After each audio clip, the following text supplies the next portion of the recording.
Let's return to our initial story about the hawking of medicine and speak to the PRO of the Traditional Medicine Council of the Ministry of Health, Numo Blafo III.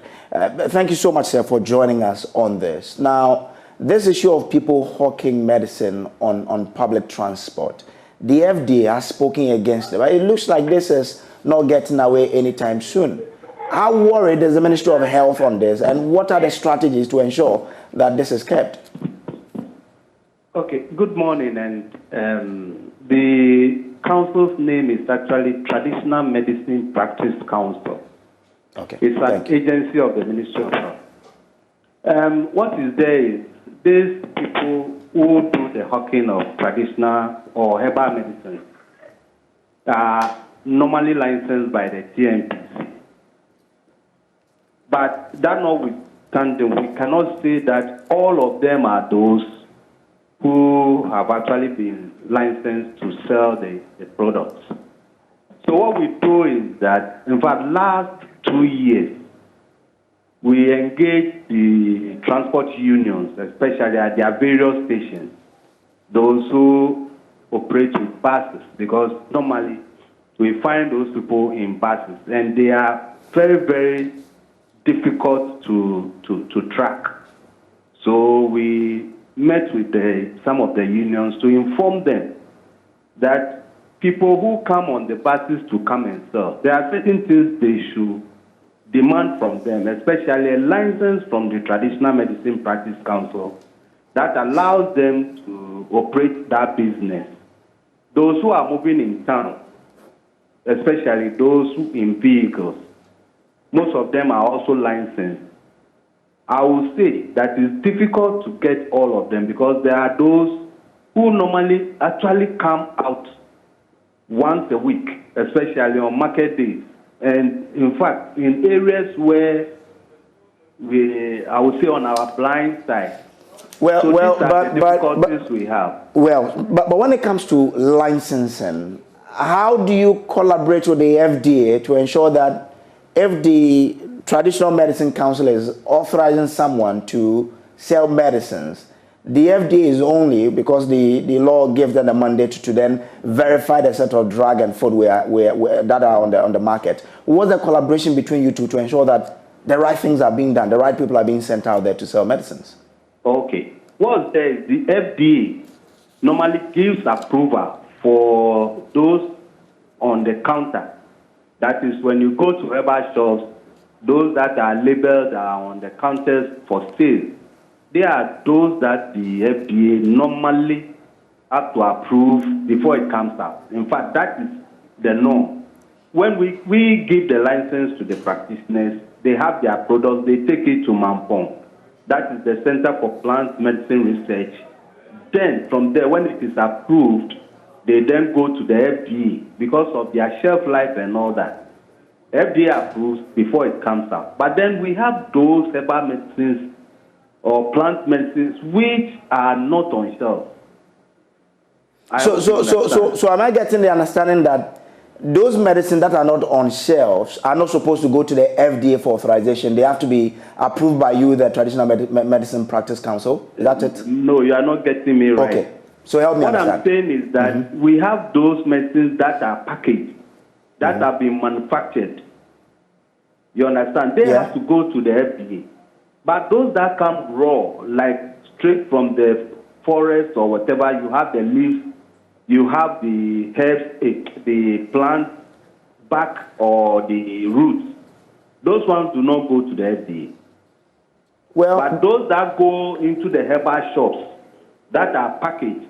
So that's basically what I was asking you. That are you saying that, for example, what you just explained, the mixture that is coming from the forest, that one doesn't need to go to the FDA. It has to come to you for you to give approval, and that's it. No, we don't give approval at all.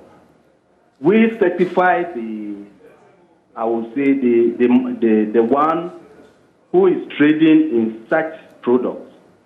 Those are raw materials.